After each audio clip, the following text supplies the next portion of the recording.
Hey friend, welcome back to the 1010 Book Club channel. Today, in this episode, we are going to have Evelyn Tan and PC Wong together with us. They are going to share with you this extraordinary opportunity in Chinese astrology entering period 9. And aside this, they are going to zoom out to look at the macroeconomic landscape, how the war that is happening, and also opportunity that lies ahead, so that you can make a wiser investment decision. Let's go and dive into the talk now. Good. It's Monday blues, right? So I will make it a very cheerful Monday morning. I will make it in this way. And also thanks Intel Billy, the book club, for having us here. Thank you very much. Okay. So our topic here today is on financial wealth success in the new era. Why I say new era? Because you realize that everything is changed around you ever since after COVID, after 2020, right? So we are really in a new era. Everything is faster, new technology. The technology AI, is in full explosive mode since 2023. Every one of us has some way or other interact with this new technology and in a way. And there will be more to come. And I will explain why from the energy standpoint, from the planetary movement standpoints. Okay. So here, the top outline for today will be introduction to Chinese astrology, okay, and planetary cycle. Astrology is actually has its root on astronomical studies. Okay, I think every culture they study the stars, the movement in the skies. Plus, I think in Arabs they have scholars that also study the movement in the skies as well. Same thing. Okay, so and we'll introduce what is the new era, what it means by period 9, the energy of it. It's just the energy of it. Okay, and also how does this new era, so-called period 9, or in Chinese, if you are in Chinese, you have heard of a lot of people say that 九运 is period 9, and how it impact various economy sector. And all these various economy sectors can also, be grouped into the 5 fundamental energies of Chinese astrology as well. And PC will talk about his research trend on geopolitics and geoeconomics to see whether, in the actual world of scientific research from his various research sources, does it correlate to this energy? Okay, because news can say a lot of things, but we do not know nowadays whether the news can be 100% true or not. However, the movement, the alignment of the planets can never lie. Okay, and also it will correlate back to, we can filter that what really that comes and what is the true state of the world right now, and followed by the conclusion and Q&A. Just ask us as many questions as possible. Make use of PC's presence here. He traveled all the way from KL to here for this talk, and really make use of him, of his knowledge. He has very wide knowledge in investment. Even if you don't really believe in astrology, but at least you also want to grow your wealth, right? And you have an investor, a professional investor here. I also follow PC as well. And my investment portfolio has grown like more than 50-60%. Okay. Yeah. So together with PC and I, both of us, we have we team up our expertise. I know PC through a platform called Invest in Foreign Share. Okay, through KC Lau. I do not know whether you have heard of KC Lau, kclau.com. Okay, and I enrolled in that program. I knew him through that, and he always give us news, what is going on. Then I told him that, oh, in my astrology point, I see all this coming. Same thing, I can have the foresight of it. That's why roughly I know what to pick, which sector to pick to invest. At least my chances of gaining is more there. Okay, so then he approached me, can we team up and then do this program together? So we become the co-creator of Astrology and Global Trends, where we deploy both methods of Chinese astrology and the trend research on the forecast on what the future global trends. Because once you have foresights into the global forecast, the trends, you will have better insights into what sector will do well, right? And once you have the foresights, you will be able to make a better decision as well. You have the information with you.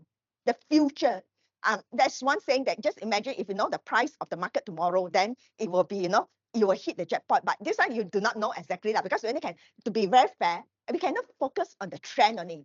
Okay, so this is the trends and going on. And then we also, check on it, the forecast based on the planetary alignment. Later I will explain to you what Chinese astrology is, what astrology is, and how it relates to the astronomical phenomenon. And also, activate, we have, achieved some accuracy in our investment, because we have a astrology and global trends group as well. That members that join us every month, we will give a forecast on the upcoming month's energy. Like for example, in September, I forecast that gold will go down. So a lot of members also take this opportunity to buy in gold. That time was 290 something. Today is already 300 plus. So we can see that through the 5 elements energy as well. So this is basically what we do. And personally for me, I'm like you all. I was also working for MNC for many years, for 30 years, until COVID hit 2020. There was a major change. At that time, I was a head of department in an aerospace industries. Okay, so at the time, the company says that they're not doing well. So I just take the package, and I already found another passion beyond my corporate job, which is, doing this. So this is why I left the company. But during my 30 years of corporate experience, I also have exposure to many types of industries, because I was in computer electronics and consumer electronics, where I get to work with a lot of manufacturers around the world. One of the as computer, they also need to use Intel chips. So we also like interact with Intel before, so in the past. But I've managed many of my suppliers that I manage is like Samsung, lithium battery suppliers like BYD, ATL, all these Panasonic. So these are what I do. And I also trade, because I was very passionate about Six Sigma subject at that point of time, Lean and Six Sigma. I also trained in that, in quality engineering subject. And these are a few of the things after I retired. We will do, all these like, okay, can this one be point? Okay, so we have launched a book together with PC and I. Every year we will have, we write a book. This is our second book. So we focus on 2023, what it was. And this year is 2024. So we have another book that comes out every time. It's at the end of the year, October, to focus on the upcoming year's things. Normally you hear that, some Chinese astrologers, they will focus more on the animal sign, the forecast and everything, but we use this information to focus on astrology and also the global trends. And together with him, we team up last year to publish a book on unlock your wealth potential. So we go into the first 5 years of the new era, and then to see what are the opportunity we can tap on. Because right now, the change, and there's a lot of crisis. Along with crisis, there's always an opportunity. Okay, so this is where we want to bag in the opportunity. I also publish a lot of other books like, supplier quality management. That's my expertise, because I manage suppliers for over 20 years. Okay, so and this is some of the work that we have done together, like January forecast, month of fighting through tough obstacles. It's really tough obstacles with the Japan, and also the earthquake that is going on around the world. So, the unrest as well. I think more and more of unrest is coming on. North Korea, South Korea is also unstable, and all these things. So we also forecast this, and this is our book launch program that we have in Populous, both in Populous KL and also Penang. And that was during my days in the corporate world. Okay, so the talk, okay, so this is, we will go into the chapter 1 of this talk, where I will introduce a bit about Chinese astrology, or just astrology itself. So it is actually, you break it down to the very fundamentals. It's actually looking at the planets around the sky only. That's all. The solar system. We are the third planet from the solar system, and each of these planets, they have their own energy. In the past, in the ancient days, people look at the sky and they look at 5 bright, I can only see 5 bright objects, because Neptune and Uranus is too far away already. Cannot see by naked eyes, because at the time, no telescope. So many thousands of years ago, they chart the movement of all these planets, and they derive to a certain conclusion that, this pattern will give rise to certain event. Okay, at that time, no internet, I cannot forecast, no AI also cannot forecast. So they have to rely on these tools, and they write down, they chart down everything. Actually, a lot of cultures also look at this. Indian also look at this. Arabs also look at the sky. I think Egyptians also look at the skies. Why Chinese, the way we do things are not superior than other culture. It's just that the record is more complete. That's all. Because if you are in Chinese, you will know that there's a lot of Chinese historian, right? That Sima Qian and all these things, that records documents a lot of this. That's why the thing is not lost, and we can really trace back. That is all. That's why we look at from the point of view, we just use that tools on it as a tool that is more accurate from the past to bring it to here because of the record. Okay, so the 5 planets are, if you know Chinese astrology, we have like wood, fire, earth, metal, and water, right? These 5 elements. These 5 elements is actually energy. Energy from where? From each of these planets. Mercury represents water. Venus represents metal. Mars is fire. And this one, Jupiter is wood. Saturn is earth. Okay, so as they orbit around, there's always energy, right? They will send like frequency. Even here, we exist here, it's also an energy being, because we also have our vibrational frequency. And sometimes we align to this external frequency to give rise to certain energy. Okay, so this is when they orbit around the sun, they have certain energy to let them stay around the orbit. Right. So and this frequency will project up and impacts the Earth here. Okay. So all these 5 planets, that's why in the past they call it in Chinese 5 moving objects, very bright objects. Okay. So and then Jupiter and Saturn are the biggest planet. Biggest planet, bigger force, right? So it will impact Earth more. Okay. So that's why we have like every year we have like so-called in Chinese culture we call it like Duke of Jupiter. Then we have to do some prayers and everything because it happens to be in a branch palace, in our own destiny charts palace. Okay. Yeah. So how do this? So from the 5 elements chart, we can use this information. Some people use it for personal destiny reading. I use it to forecast global trends. You can forecast on harvest because weather is related to harvest. Okay. We can even forecast for natural disasters. But okay, man-made disaster a bit challenging. Okay, not so accurate to be very frank. But in natural disaster, it is almost to 90% accuracy. Okay. So but we can only forecast man-made events. We can only forecast from the mankind itself. What is the emotion? And the emotion will derive the thoughts, the plan, and also the action. The action will create the results. Okay, not so direct. So the interaction of this element will give rise to you to know what is going on globally.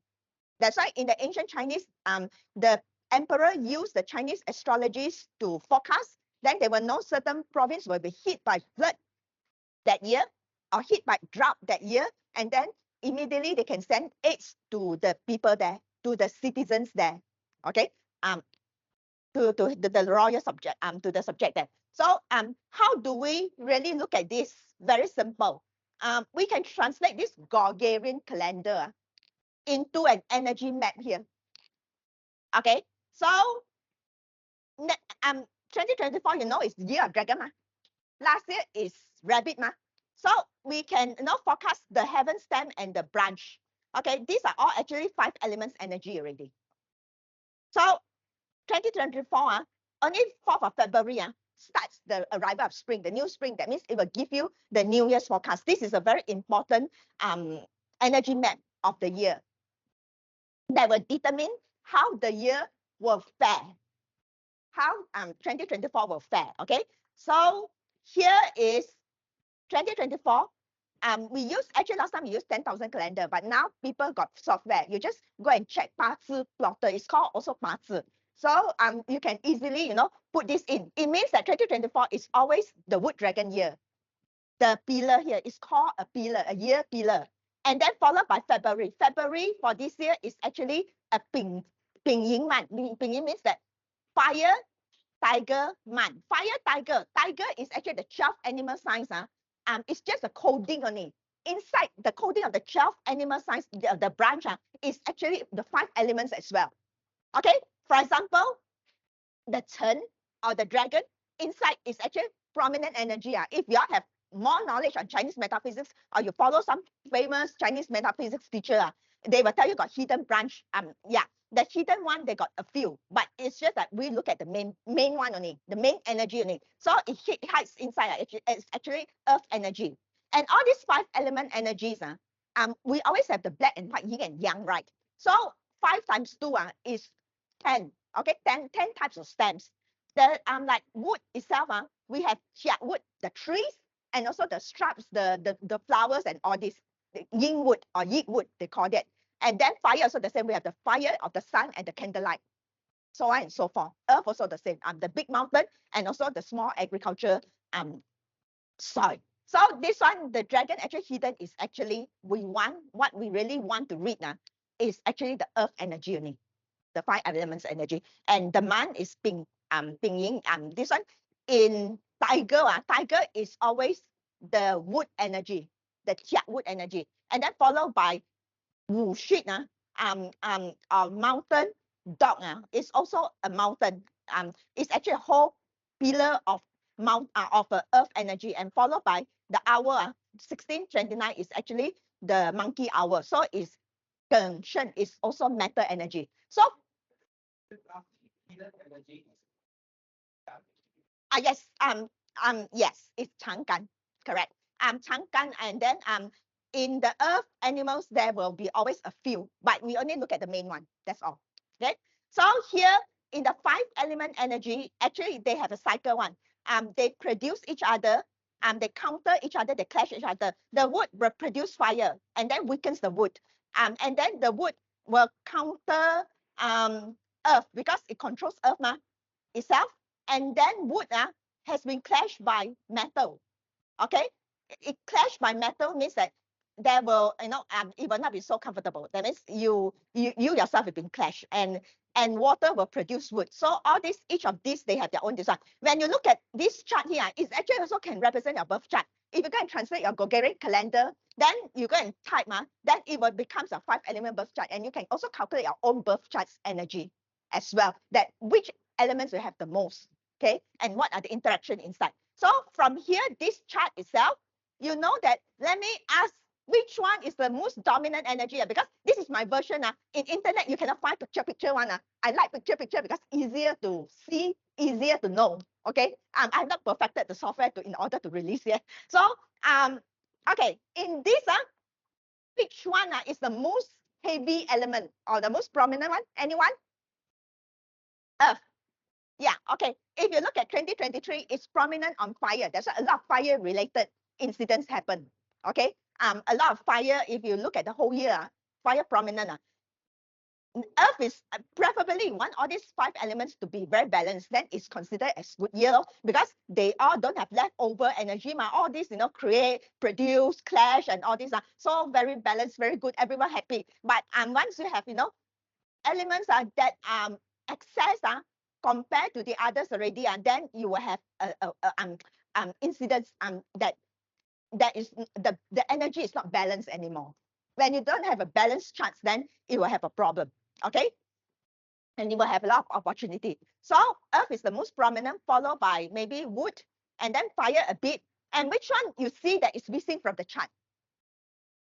What elements out of these 5 elements what don't have here? Water. Yes, correct. So water very little. Actually, is inside, hidden inside the storage of the dragon. So next year, wealth or 2024 wealth will be a bit challenging. You have to break into the storage to get the wealth. That's what it means. And also, if you look at it, that means if you look at this earth, earth normally is not moving one. It's very slow, right? Mountain always there one. 100 years also there. Stand there, nothing happen one. So, but here, if you look at it, if you look at mountain here, we know that this wood will counter earth. So you see, day and year pillar counter one. And this reference point here, the day here is so important because this year, everyone on earth is represented. If you look at this chart from the global standpoint, every one of us are represented by Earth this year. That's what it means. So this day pillar represents us. And then year pillar is the whole macro economy, the global economy itself. And then month represents the government. Okay. And then our, it represents our pillar. When you read a destiny chart of personal one, it will represent different things. But if you read the global chart, then it will represent the output or the ownership, the assets, the investment. So you look at here, year counter day. Okay, wood counter earth, because it's the whole pillar. Dragon and dog. If you know Chinese astrology, have a bit of knowledge. They're actually 6 positions from each other. They're actually clashing each other.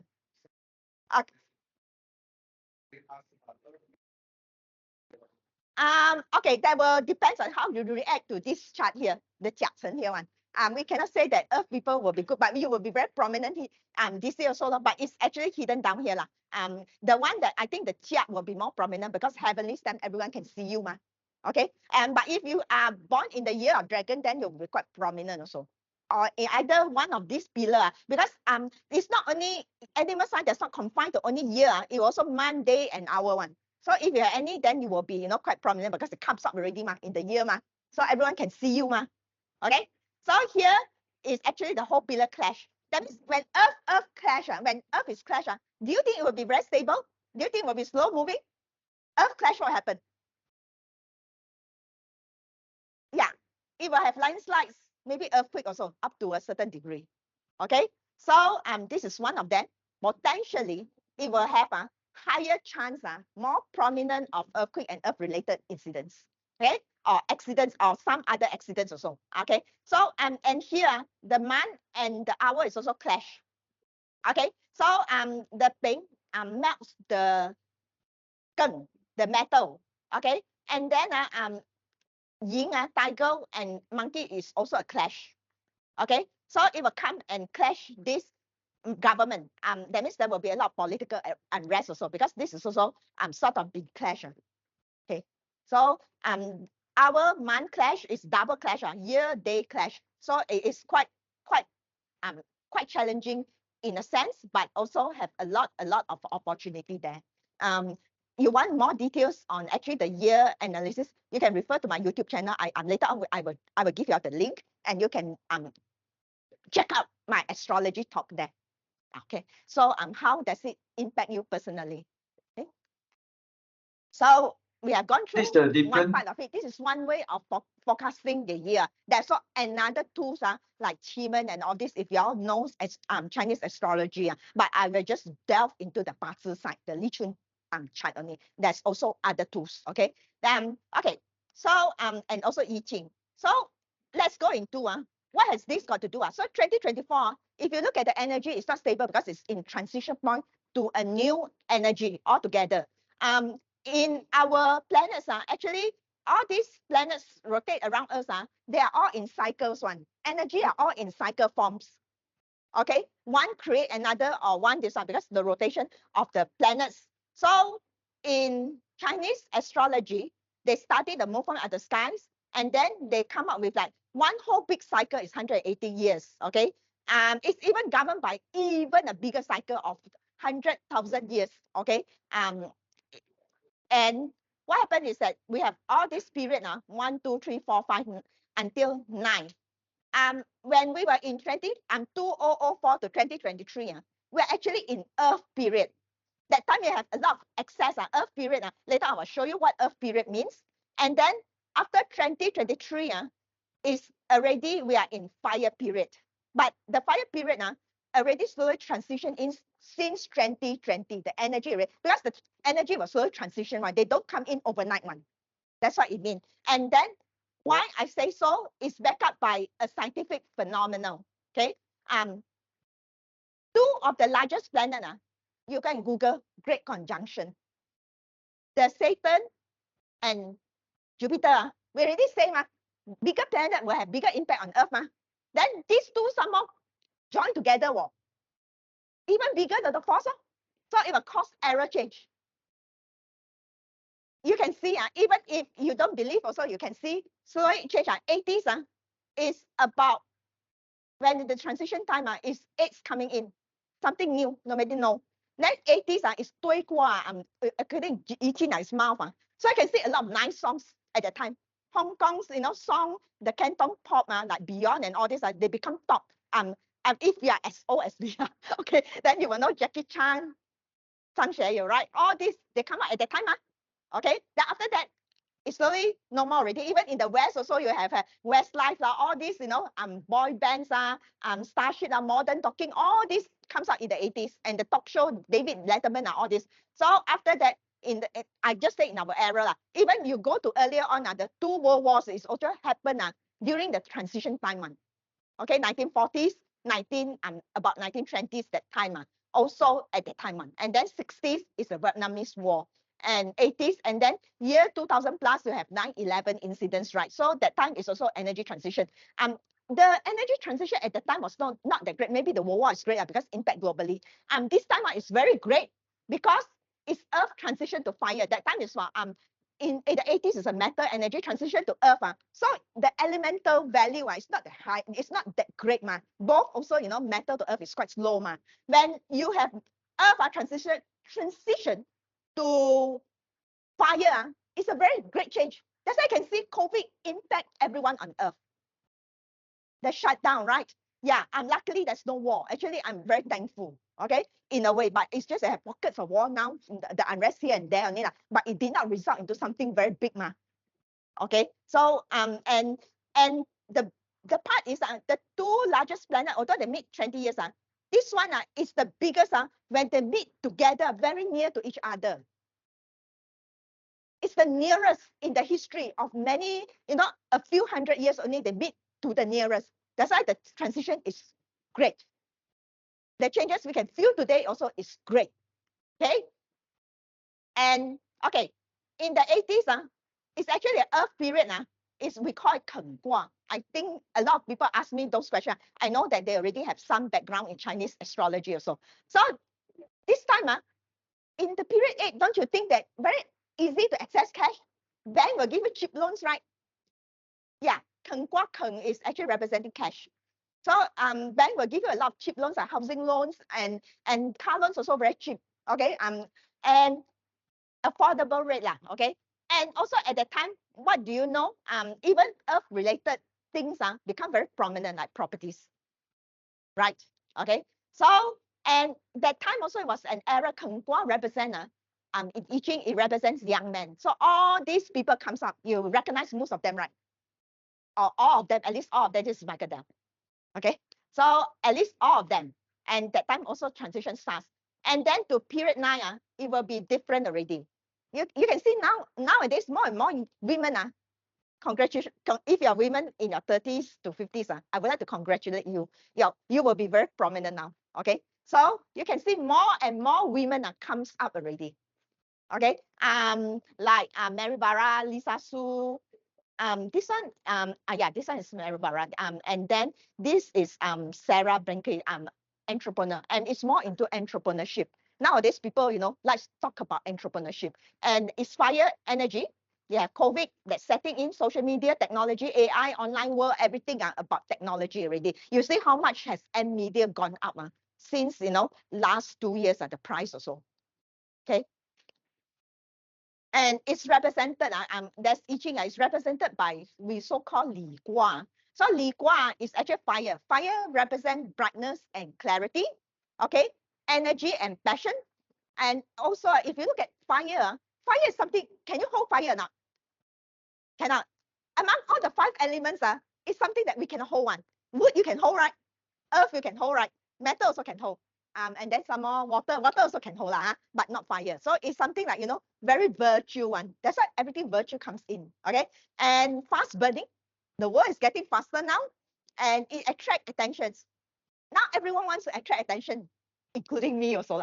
Okay, so I have set up Facebook. I'm linking, even my LinkedIn profile, I have like about 8,000 followers. Okay, so all these things is online now attracting attention, and also people become spiritual. Spiritual in terms of it's not related to religion, but it's more related to you're aware of your own energy. Okay, you're aware of own energy and you begin to realize that we also have our own energy. Everyone, if you look at Nikola Tesla, he also says that scientifically that everyone also have our own vibrational frequency. Okay, so when your vibrational frequency is good, you will attract good things into your life. Manifestation. Okay, so but everyone says about manifestation, but in Chinese astrology is we add one layer. We know which direction to tap into. We know where the energy point is. So we can tap into that. That's another topic altogether. Then independence, equality. Everyone wants equality. Like hashtag Me Too. That started, I think, some years ago. Then last year I was very active in Taiwan also. Okay, because of politicians and all this, Me Too, middle-aged women. It's a flickering mental state. That means like fire and flickering. So you see mental health become very important in period 9 because it's flickering. And also online scammer. Yeah, a lot of people got scammed because nowadays online scammer virtually you can hold you can only see online okay. Yeah, so this is about this is just briefly about period 9 okay. We have actually, if you want ask me to talk about period 9, I can talk for the whole day also. So among the 5 elements I already say the center one now is the fire energy. Okay, so and then fire, does it transform things or not? Yeah, it transforms almost every element. So every industry is going through changes. Okay, and the 5 elements are here. Actually, every industries they can be represented by the 5 elements one. Wood is actually governed by the Jupiter planet's energy, represent growth, and also represents growth is related to growth industries or agriculture, wood, furniture, education, fashion, all these are under wood. Okay, and then that is fire. Fire is actually mass, governed by mass. So fire is related to technology, maybe to restaurant, to the fire things. Okay, so and also to energy lah. Okay, and earth, earth is Satan. So it's property, it's those natural resources, industries, real estate, insurance. Earth is comfortable protection so people, insurance is also grouped under there. Okay, for stability. Then metal is Venus, so it's about execution and austerism. So the finance industries last year, because the chart was very heavy on fire, so it will melt the metal. Finance is under metal, that's why you have a lot of bank related issues last year. Okay, so and also automobiles, precious metal, and heavy machinery. Okay, and then the last one is water. Water is something fast moving like consumer products. Okay, you can move on logistics, shipping, tourism. All this is under, this is the main one. Of course there are a lot of other things that we can sort of group other, but nowadays the landscape of industries also start to change. Sometimes it will have hybrid of both also. Yeah, not necessary. So how does these changes impact us as a human on the earth? Okay, in terms of job, I would say that it's more of, because last time in my parents' time, okay, even my time also is employment for life. We join one company, like Japan also. Japanese, they will join one company until, they graduate until they retire. I think their retirement age is about 60 plus, right? So I think now it's no more like employment for life. Okay, yeah. Okay, so traditional job is evolving now towards, because of the AI. You only start to see now, this is just the beginning. Okay, and then business also learn how to scale up efficiently because of AIs and everything. There are also like new scientific discovery because of AI also, right? And the world never sleeps because fire never stops burning. That's why we have always online world that that is going on, that never sleeps. Okay, and more new jobs, more startup like in entrepreneurships. Okay, that will be evolving of, people ask me that is job going away, I say no, but it will evolve into what the world demands now. Okay, it's more towards that direction. Okay, so in terms of if you are in the corporate world like I was before, the best skill set now to acquire will be personal branding. Because if you want to brand yourself, you want to be visible. Fire is visible everyone looks at you. But at least if you're uncomfortable to, to be visible. At least your work has to be visible. That is the most important thing. Okay, and then you have to, because the thing moves so fast, like fire flickering and everything.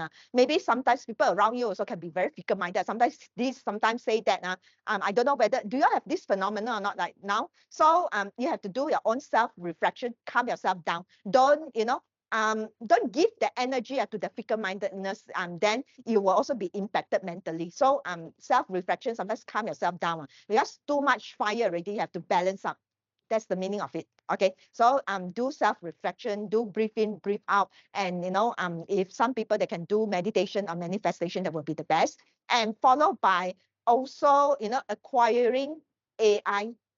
AI is really the skills that everyone should put effort to masters. I personally also is now trying to master AI as well. Okay, even at my age, I will reach the official retirement age this year. Okay. Yeah. So I will invite BC to talk about the geopolitical, geoeconomics. Okay. Yeah. Thank you, Evelyn. So our topic on geopolitics and geoeconomics may sound very interesting and sometimes depressing, but it also promises a very challenging period. But as Evelyn says, it's also a period of opportunity.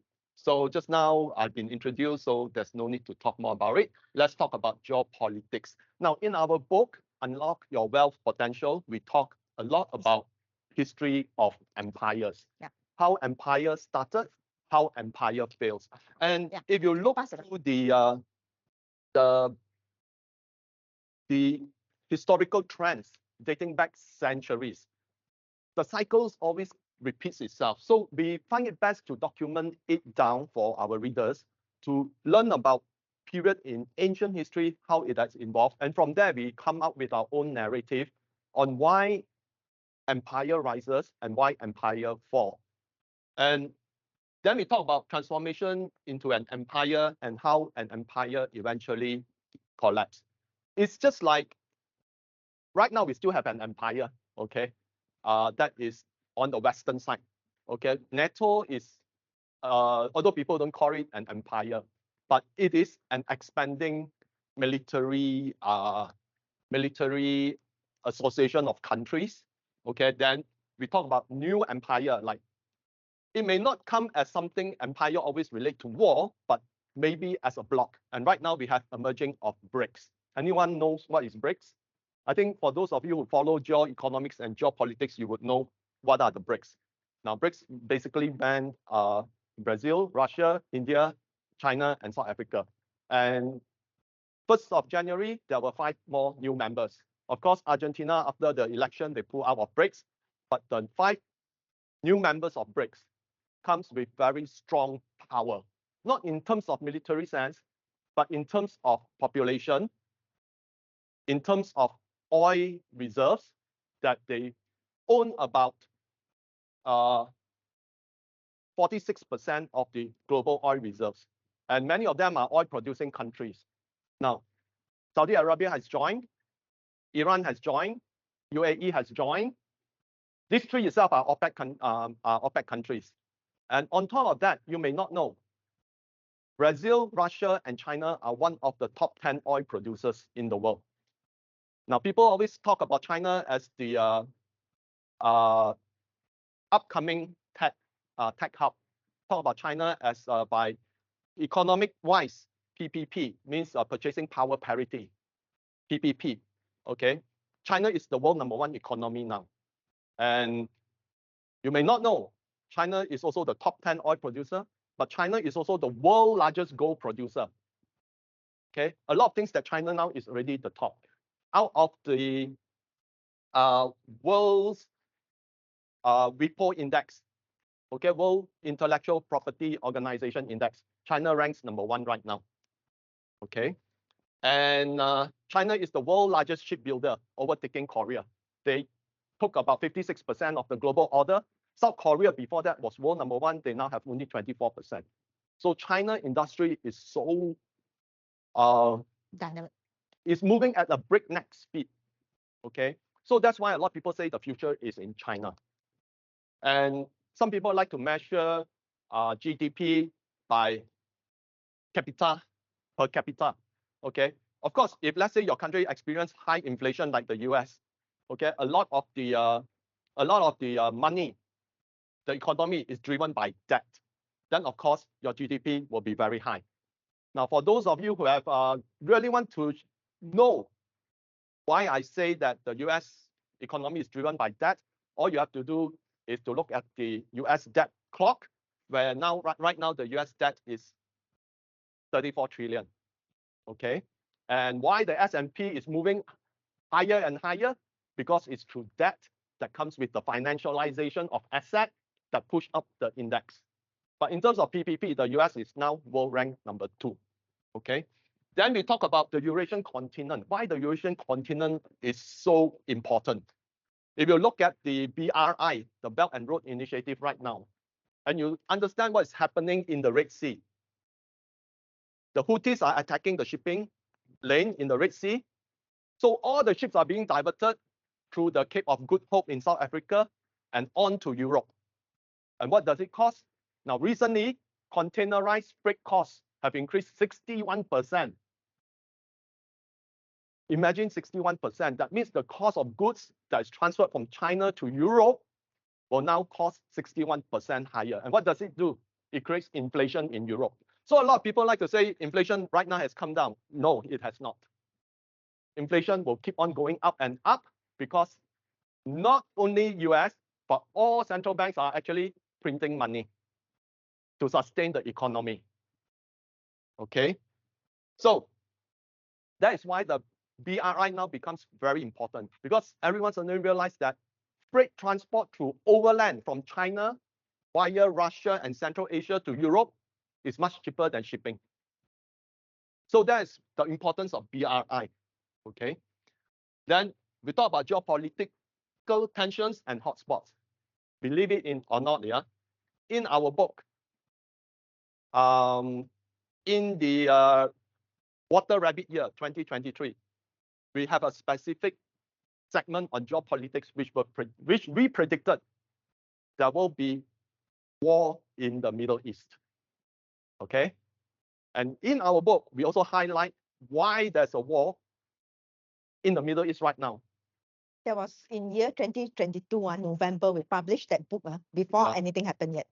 We already anticipated a lot of all these tensions, and we also anticipated more tension in the Taiwan Strait, and we also predicted that the war in Ukraine will be in Russia's favor. And right now, if you look through, you can see that after all the brouhaha about supporting Ukraine, right now a lot of NATO countries are saying we don't have any more money. Okay, that means that it's not ending in their favor. And we also highlight why Russia would be very difficult to be defeated. How can you defeat a country that has 7 trillion worth of mineral resources? 70 trillion of mineral resources, world's largest resource country. And all the Western countries are wanting to go into Russia simply because of that. That's why we have this tension, okay? That is a proxy war because Russia has a lot of natural resources. The Western side does not have the Western resources, and that's why they think that by having that war, they can sanction Russia, and then Russia would come begging, and then they would take large pieces of Russia. Just like in 1990s when Yeltsin was a poor leader, a lot of the oligarchs, the rich Russian oligarchs, used the resources and sell to the West until Putin came into power, and then all the oligarchs fled to Western Europe because they were selling Russia mineral resources to the Western side at a very low price that Russia does not see the benefit. So because of all this, now whatever war that is being waged throughout ancient history, from colonialism in South America, Asia, is always for resources, not freedom and democracy. Okay, so the role of BRICS and then why it matters to the global South. So right now, BRICS, they are strengthening. And one of the key things that the BRICS countries are stating is that we are going to de-dollarize. Have you all heard about de-dollarization? Malaysia is even promoting it, okay, that we need to de-dollarize. Why do we need to de-dollarize? Because if the Fed keep on printing money and the US dollar keep in circulation, keep on expanding, what will happen? US would actually fail to pay the debt. Do you know that right now US interest payment on the debt is more than 1 trillion a year? US total tax revenue is about 4.5 trillion. Okay, so put it in your head, 4.5 trillion minus 1 trillion in interest payment is 3.5 trillion. Social security is 1 trillion. That's another 1 trillion. So now, right now is 2.5 trillion. Military and defense, 0.9 trillion. So 2.5 minus 0.9, 1.6. Medicaid is 1 trillion. So left 600 billion. 600 billion support government staff, support other departments, agencies, and all those. That's why the US is incurring 2 trillion deficit every year. And 2 trillion deficit every year needs to be sustained by new debt issue. That's why you see the US debt keep on increasing. So a lot of countries are very worried because at some point in time, the US dollar will keep on hyperinflating. And therefore, it will destroy a lot of economies. That's why people want to de-dollarize. And you see that a very strong movement now among the BRICS country. And also in ASEAN, inter-ASEAN, we are now encouraging, let's trade in local currency. Because if you trade in local currencies, you actually save money. Imagine if you want to buy something from Singapore, you convert into US dollar, you lose on the conversion rate. Okay? Then Singapore side, when they receive the US dollar, they have to change it back into Sing dollar, also lose on the conversion rate. So might as well Malaysia and ringgit, Malaysia and Singapore have a swap facility. Okay? When I sell to you, if Malaysia feels that we want to own more Sing dollars, I will pay you in Sing, then Malaysia actually carry Sing. Okay? Then if let's say Singapore say we have a lot of trade in Malaysia, we want to hold more ringgit, so that any trade we can pay in ringgit. So this kind of dual swap facility between governments actually has a much lower cost, because if you transact through forex through bank, that's a higher cost. So that's why more countries right now want to de-dollarize. And can you imagine a country that has 34 trillion in debt, but a lot of people do not want its currency? What will happen to the US dollar? And that is why, if you want an answer, why the Fed wants a high interest rate, is because it wants to protect the US dollar. Otherwise, who wants to hold US dollar if, let's say, it keeps on hyperinflating? So right now there's a war. You can call it ideological war, you can call it a financial war, or even an economic war. Economic war, you can see by the number of sanctions, okay, that's being implemented between countries. Okay, China, US sanction China, China sanction US through important minerals, for example, gallium, germanium. Gallium especially is very important in the semiconductor industry. China is retaliating with sanction on rare earth minerals. That's very important for electrification of infrastructure. For example, the windmills run on magnets. Electric vehicles run on magnets. Even our phone actually has magnets inside. That's why you create the vibration that we can communicate. Okay, that's why the risk of conflict has escalated, because it has become a it has become a ideology, economic, and financial war. Because inevitably, US is a declining power. It's a declining power because it has been the economy has been driven too much by debt. Any country that survives through debt can only last so long. The US can actually keep interest rate very high and cut military spending and use the debt to build its economy. But it's not being done because of needing to keep the what we call the rules-based international order, having a say in global events. So no empire in the history of time has ever survived for more than 100 years. I mean, for more than 100 years, very few. If you, in our book, we actually date back the empire the world reserve currency during different types of empire. All of them, out of so many throughout the last few centuries, the US dollar is the longest remaining one. But it is showing signs of weakness because any currency since history has never exceeded X number of years. And right now, US have exceeded all the rest. It's just a matter of time. If you understand why empire rises and fall, you will, where we highlight, because it all comes from wanting to maintain power, and that's the human psychology. Ancient Rome actually also fell. Why? Because they waged too many wars, have too many military outposts in ancient history, and they have to finance that. When the more you finance, the more you have military involvement in other countries, the more rebellion will step in. Then you need to finance more. The more you finance, the more rebellion. So eventually, what Rome did was they decided that normally they pay people in silver coins. Then they say, let's not use 100% silver. Let's add nickel and silver. So overnight, that silver can be, the price can fall by 50%. It's just that right now, the US dollar. Now, it's very interesting if you look at ever since the introduction of the central bank or so-called the Federal Reserve in US in 1913, the US purchasing power of the dollar has dropped 98%.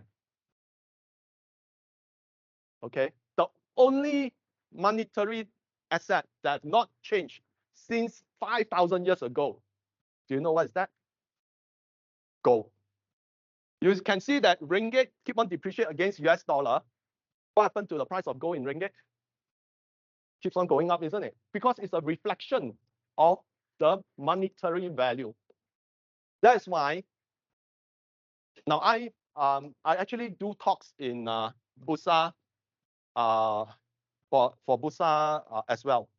Okay, few years ago in 2018, in one of the Bursa seminars in Johor, I told the people, whatever you do, please buy gold. 2018 gold, I think, was 140 or 160 ringgit per gram. Right now it's 300 over. So if you have the foresight and understanding of monetary policy, you have the understanding of geoeconomics, you have the understanding of the future of money, then you can actually make safeguards against your investment. Okay?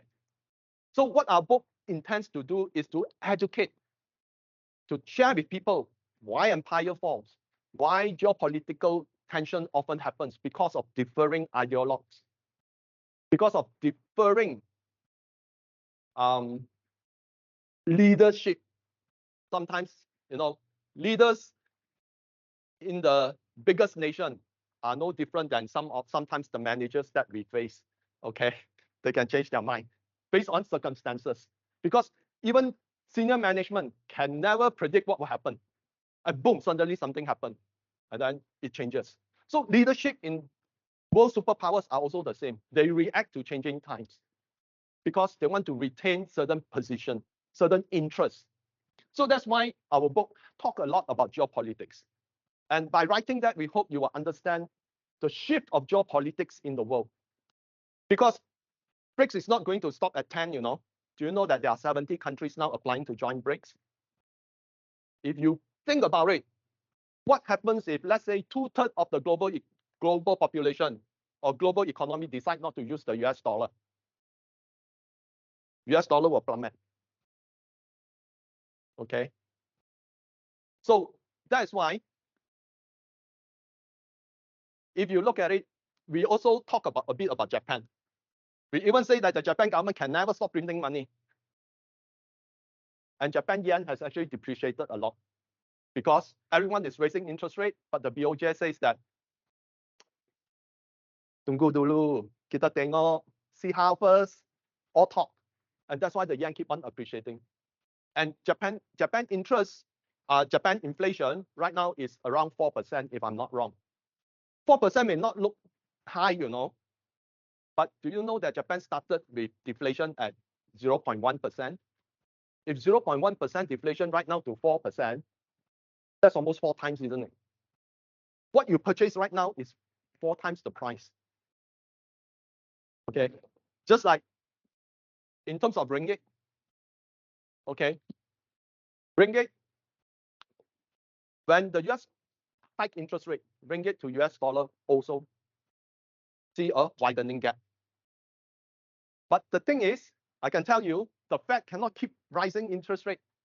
They will cut eventually. Because who wants to buy US government bonds, okay, when the US dollar keep on, in circulation keeps on going up? So no one wants to buy because the value of the bond will lose money to inflation. If you buy a 10-year US bond, okay, 10 years ago, that US bond is worth so much. But after inflation, over 10 years, what you get back minus the inflation is actually negative. So people do not want to buy US bonds. And what will happen if nobody wants to buy the US bond? The Fed will have to be the last buyer. So the Fed will be like BOJ, keep on buying and buying and buying and buying. Because there's no alternatives. If you know that the Fed eventually will weaken the US dollar, then you will know where your investment will stand. Okay? Anyone has any idea where to put your money? If currencies of the world keep on deteriorating, gold, right? Because gold has not changed its value in 5,000 years. But there's also not only gold. Commodities are traded in mostly US dollar, right? If let's say the US dollar fall, what happened to the price of commodity? In terms of US dollar, you have to rise, isn't it? So then you will know where to put your money. Okay?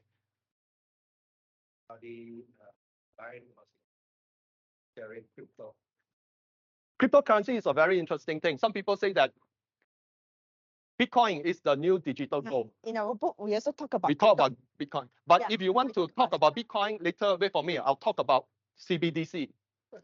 And you know, everyone knows what is CBDC? CBDC means central bank digital currency. And it's coming to Europe. Actually, it's a bad thing. Okay. Okay. But let's I talk get about that it. afterwards. Yeah. Talk about geoeconomics. We have a brief history of global reserve currencies. We have a snapshot of how EM economies are faring. In fact, we show where it's going. Now, the top performing emerging market in the world over the last 10 years is which country? US. Emerging market, Emerging market. not developed market. Oh, China. China economy grew by more than 4,000%.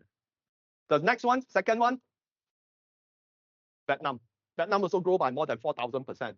Malaysia, 700 plus percent. So it goes to show that certain countries are far escalating much faster. Okay. Then we talk about the rise of China, and now the country has cornered multiple and future high-tech innovation. Some people say, you know, maybe 10 years ago, people say China is good at copying. But China right now is the leading tech industry. The only thing that China still like is semiconductor. And that's why you see the US is trying to stop China, you know, from gaining advantage in the semiconductor. China is leading in EV. Some people like to say that, hey, no, it's Tesla. Do you know that Tesla autonomous driving vehicle only have ADAS? They don't have LiDAR. Okay, LiDAR is the new cutting edge in electric vehicles because it uses laser sensor. Laser sensor laser sensor that swipe the surrounding. Others use camera. Camera follows a certain prefix angle. So that's why China is leading in EV. China is also leading in AI by default. Why?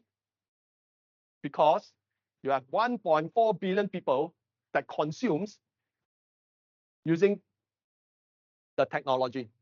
And what you have then, 1.5 billion people consuming different parts of the sectors, you have big data. So that's why in terms of AI, you can see China development of AI is different from US. US development of AI is very focused on AI as a service, just as they did for software as a service. That's why you have, few years back, you have PaaS lah, you have SaaS lah, now you have AIaaS. But China says, let's do AI in manufacturing first. Last year alone, robotics density, according to country, China ranks #1. China right now has factory that operate in dim light because it's all robotic. Robotic works through sensor. There's no need for illumination.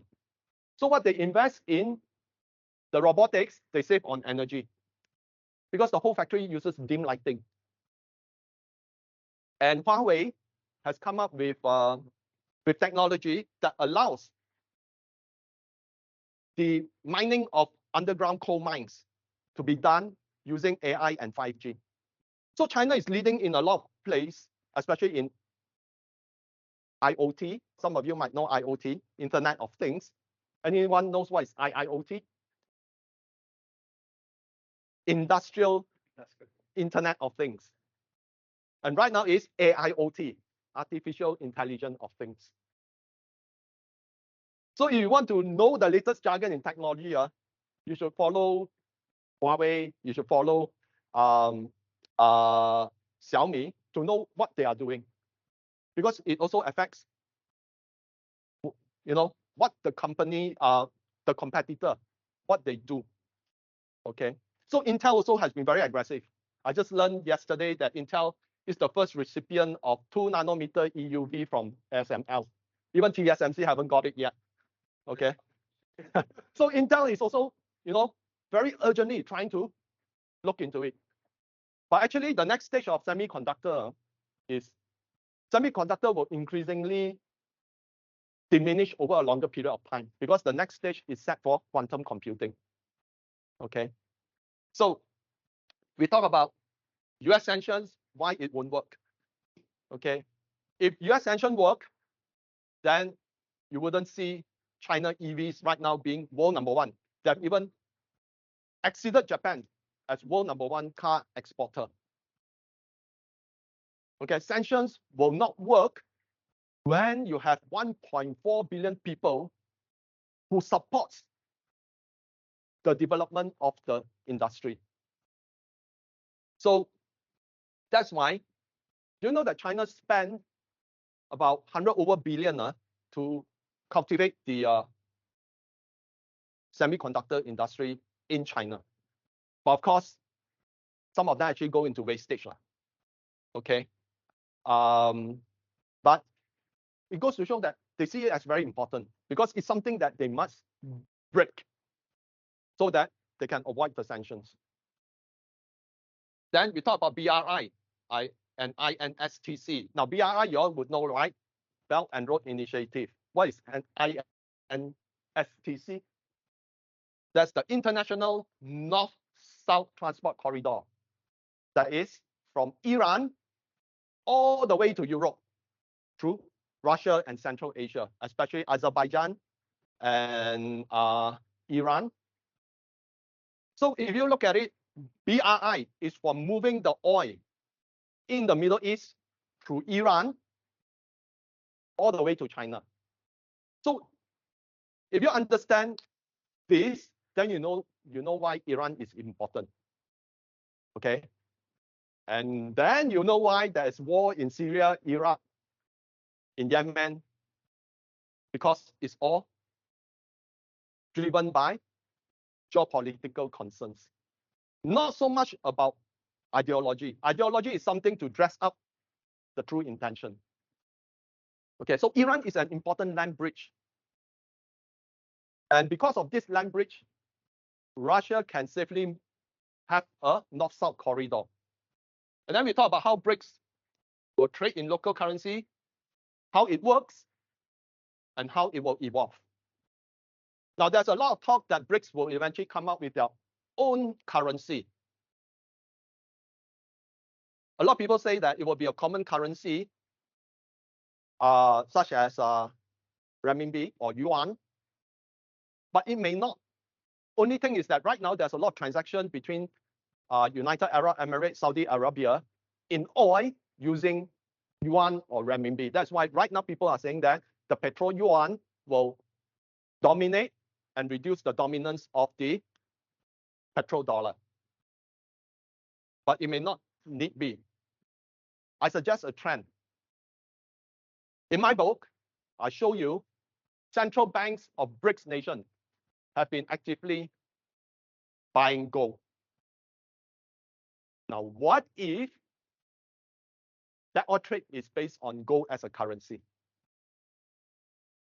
Because right now, the petrol yuan, the renminbi, can be exchangeable for physical gold at the Shanghai Gold Exchange. So it builds up a scenario whereby Saudi Arabia say, we want to trade with you in renminbi or Saudi riyal. You can buy oil from us, okay, but we want to pay in renminbi because I leave the option for me to change into gold. But because you are my good trading partner, I buy a lot of goods from you because China is a world manufacturer. I buy a lot of goods from you. I pay you back in renminbi. Okay, you invest in Saudi Arabia, you build our infrastructure, I will pay you in renminbi. So suddenly that currency ceases to have meaning, you know.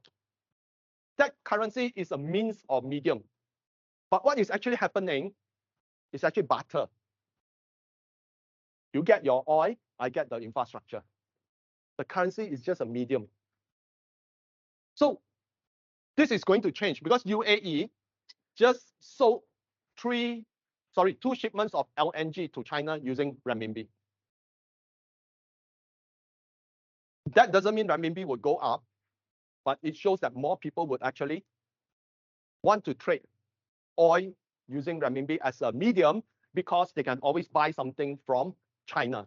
China is the world's largest manufacturer of goods. Very simple solution. Rather than needing to convert into US dollar, then the other side convert into renminbi. Okay.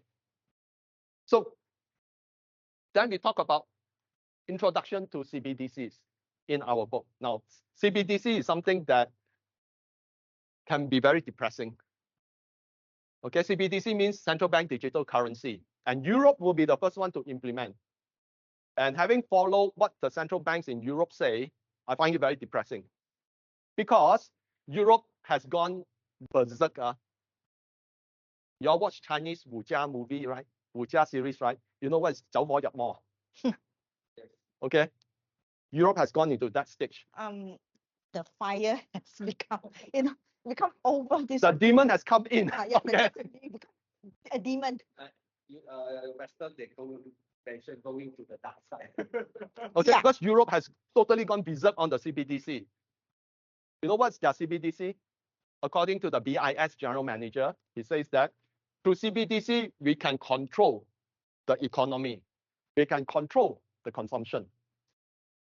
Even some sectors in Europe, they say, why not we match CBDC with carbon footprint? So which means your money is right now held in a digital currency. And when you go to the supermarket to shop for oil, for cooking, shop for beef, beef is actually not ESG friendly. That's why the Dutch government, they closed 30 farms, 3,000 farms, because they find that cow emits a lot of emission. Because cow eat a lot of veggie, they fart a lot. So they say contains methane. So cow actually raise the carbon footprint. So now imagine you as a consumer going to buy oil because olive oil because you want to cook your beef. Okay, both also got carbon footprint. So everyone will be limited to a certain carbon footprint. If you exceeded that carbon footprint, you will not be able to buy anymore. Those with carbon footprint. Crazy, isn't it? But never mind, you can still buy, because in the Europe there's something called the carbon exchange. So you buy more carbon credits, no? But that is already a tax, isn't it? Okay, you pay service tax when you buy the meat, you pay service tax when you buy the oil, and when you finish your carbon credit, you have to buy it from carbon credit from the exchange. So it's more tax. So it has become so crazy that they are suggesting this. Okay, have you all ever watched the Justin Timberlake movie called Just in Time? Just in Time is something similar, you know, whereby they limit the human life to X number of hours. So in order to fulfill a task, you have to work to create credit for the hours. So eventually what Justin Timberlake did with the actress was they go and rob all the time banks. Okay, rob the rich people because they have a lot of hours. Then they stay longer, stay alive longer. So this is something similar, okay?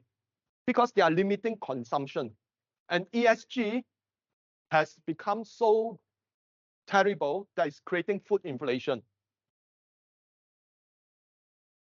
When you reduce the amount of cows, what happens? Dairy price goes up, cheese goes up, beef goes up. Food inflation goes up.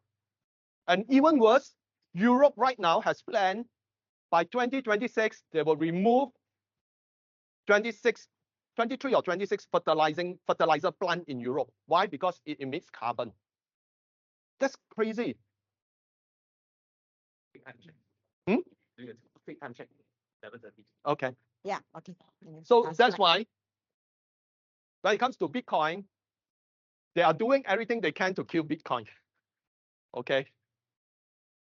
Cryptocurrency is not something that you should follow everything, okay? Because every month there's some new cryptocurrencies coming out. A lot of them are just scam. A lot of them just to get invested in, pump it up, then it goes down. But you really want to go into those that have utility. Okay, some people say Ethereum. Okay, some people say XRP. But most people say stick to Bitcoin because that's the like the golden standard. But Bitcoin certainly is not digital gold. Okay, because if let's say it's digital gold, it needs to be held as an asset that does not have huge volatility in its price. You see Bitcoin from 69 dropped to 13,000. So how can it be a reserve asset? Because you cannot have volatility. Assuming you are the central bank, yeah, you buy Bitcoin at 69,000, then after that it drops down to 13,000. Your reserve is down by 50 over 1,000. So that's why Bitcoin will have its own group of people that will use it to fight against the CBDC. Because the CBDC of all this infringement in privacy will not gain the people's trust. So what they do, they go and create their own dichotomy of a different system where they will accept Bitcoin or different type of cryptocurrencies. But if you want to put it, which currency stands on top as a reserve, you can only check with the central banks. Central banks have been actively buying gold for the last 3 years. Okay. So quick one, future technology landscape. We will see new materials and processes in semiconductors to enhance performance to improve yield. Because there's always, I think for you all in the industry, you know what is Moore's law, right? Up to a certain moment, you can only go so small before it becomes very costly or very energy deficient. Because the smaller area it is, the more intensity of transistors, it creates greater heat. So that's why the next stage will be more on improving processing and improving the design or the software. Whereas new materials may come in that may change the semiconductor landscape totally, such as recently announced the introduction of scientists have created a layer of graphene that can be used for semiconductor at the very early stage. Then, of course, the other thing is to go into quantum computer, which uses photonic chips that are very different from semiconductor. Some companies are looking at hybrid, intermediate between chips and quantum computing. Then AI divergence, as I mentioned just now, there's two divergence. One AI as a service, the other AI as manufacturing. Then with AI, we have medical science, diagnosis, surgery were advanced owing to AI, IoT, robotics, 5G, and 6G. Now 6G will enter around 2030. NEVs and UAVs will reach new milestones. In our book, we actually predicted that China will be the first one to introduce flying taxi. 4 months later, the first company in China given the license to operate a flying taxi. So our book has been very accurate. Okay. New energy and nuclear breakthrough. We also say a new breakthrough will come into nuclear energy. After we have written the book, China built its first thorium reactor that doesn't need water because nuclear is very hot. They need to have nearby water resource to cool down the reactor. But with thorium reactor, it can even operate in the desert. So one of our predictions also came true. Okay, a lot of our prediction in the book actually came true. Alright, this is all the time that we have today. If you like video like this, do remember to subscribe to us as we are going to share a monthly book club sharing just like this one. If what has been shared resonate with you, I encourage you to check out Malaysia Semicon and the EMS featuring Peter Lim, which I'm going to share the link over here. And finally, be a little bit kinder to yourself and the people around you. And above all, happy learning. I'll see you again in the next episode. Bye bye.